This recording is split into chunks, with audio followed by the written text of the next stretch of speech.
now that we have our swatch of single crochet, I've chained one at the end, and I am now going to show you how to do a half double crochet.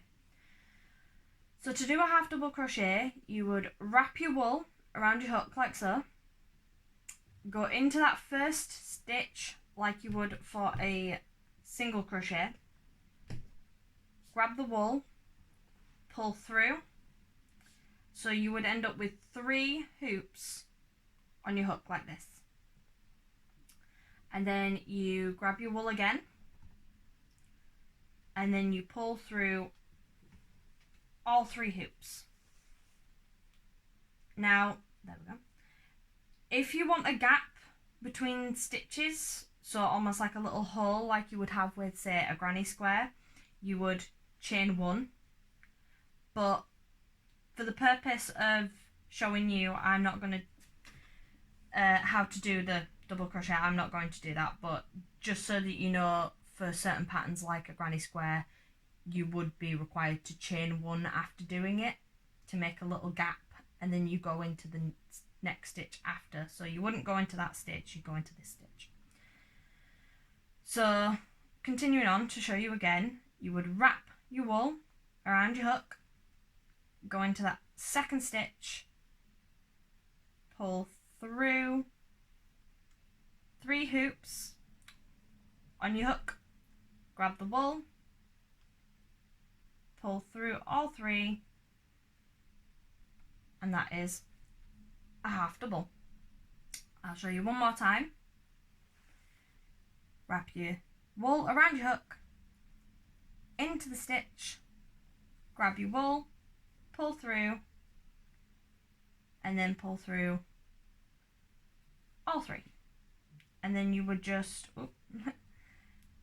continue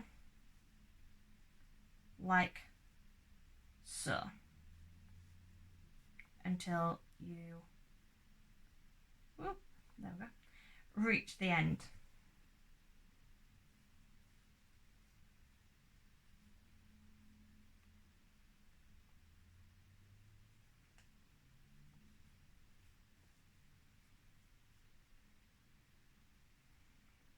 Oh, this wool is very difficult to work with. It seems to like to split. And I'll definitely find that with some wools. I mean, all wools are different. Some are better than others. It's just this one seems to want to split on me a lot today. Which is annoying because I was using it yesterday and it was just fine. Oh, almost to the end now.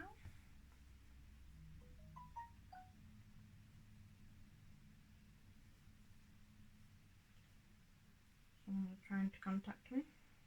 No, I thought I'd turn my phone off. There we go. And then,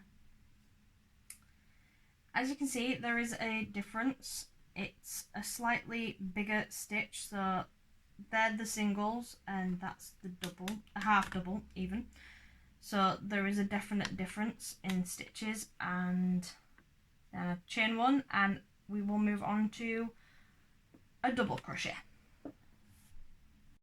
Okay, so through the magic of editing, I have done another row so that you can see the difference between the single crochet down here and the half double crochet here. I'll be doing the same for all the stitches as we go through, but I just thought I'd show you the definitive difference between the two in their size, so you can see where the single crochet finishes and the half double begins. And now that I've done that, I am going to show you how to do a double crochet, which is very similar to the half double with one slight difference. So obviously I've chained at the end. You take your hook, wrap your wool around it like so. You go into the stitch, hook your wool, so you have 3 hoops on your hook just like you would with a half double. Now, however, you grab your wool, pull it through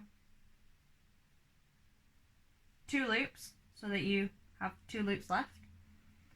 Then you grab your wool again and pull through the 2 loops, and it will create that. So show you again.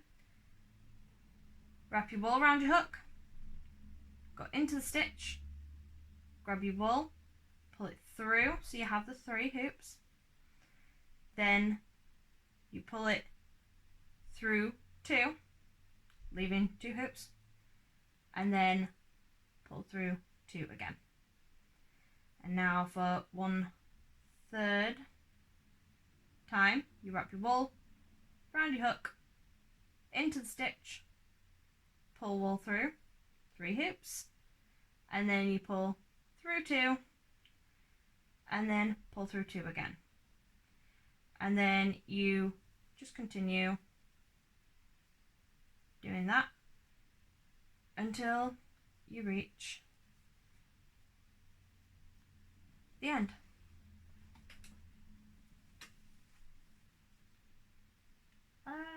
Well, there we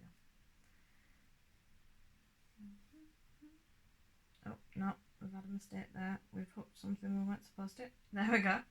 That does happen. Don't fret if it happens. Just push your hook back out the way you put it in and it should be fine. So we go in. I won't lie, I do love this stitch a lot because I have noticed I use it a heck of a lot. A lot of designs do require a double. No, I've split the wool again. Try that again. There we go. Yep, there we go. And then, no, for some reason this wool, oh, it's really splitty. Come on, you know you want to. There we go.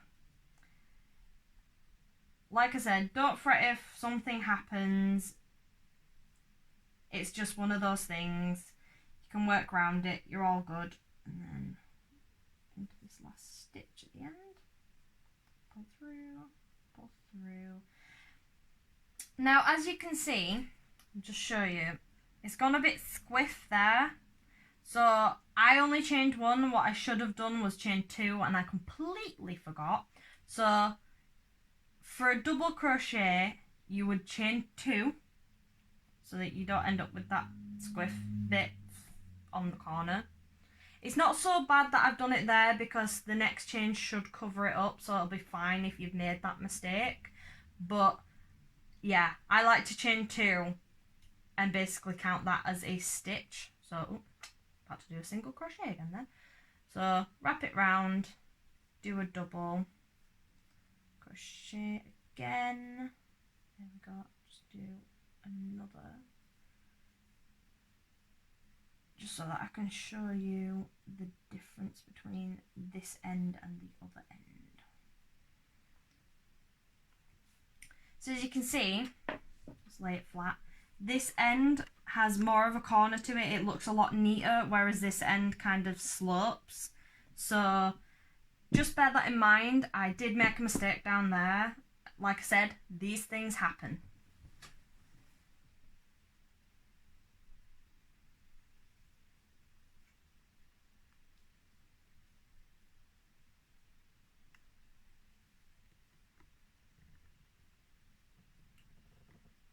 Have you stopped?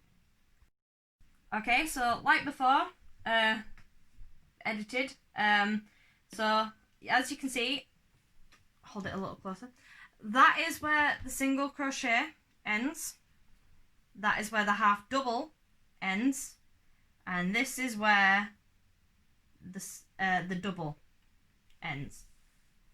And like I said, when I corrected myself at the end here, when I noticed my mistake there, it's not too bad that I've made a mistake there because I've made another line and it has hidden it, but for future reference it does look a lot neater to do a double chain before you do a double crochet.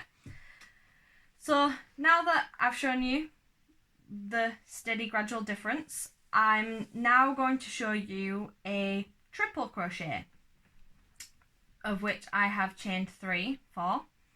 So for a triple crochet, it's not all that dissimilar yet again from a double and a half double, only whereas with a double you would wrap the wool around your hook once, with a triple you wrap it twice. It's literally that simple. And then you go into the stitch, pull your wool through, so you will end up with, whoop, there we go, 4 hoops on your crochet hook. And then you simply pull through 2, so then you'd have 3, pull through 2 again, then you have 2, and then you pull through the last 2 and you have done a triple. So that chain that you do at the end counts as a triple stitch, just so you know. So it will ask you to do that in a lot of patterns that you'll work with, so just letting you know that you chain 3 to classify it as a triple stitch. So I'll show you again. You wrap your wool around your hook twice, you go into the stitch like you would any other, pull through, so you have 4 hoops on your hook, then you pull through, whoop, pull, no, that has gone completely wrong. Start again, triple, wrap it round twice, sorry, through the stitch, pull through 2, pull through 2, and then pull through 2. I'll show you one more time because that did mess up a little. So you wrap it round twice, so you have 3 on your hook, and you go into your stitch, grab your wool, pull through, 4 hoops on your hook, and then you pull through 2, and then you have 3, and then you pull through 2 again, have 2, and then you pull through the last 2.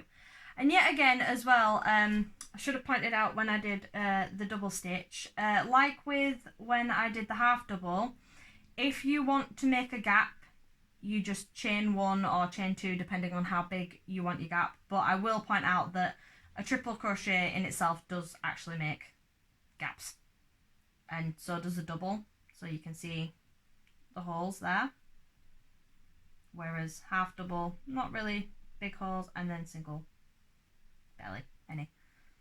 So do it one more time at a bit of a faster speed, wrap round, in through, and then through 2, through 2, through 2.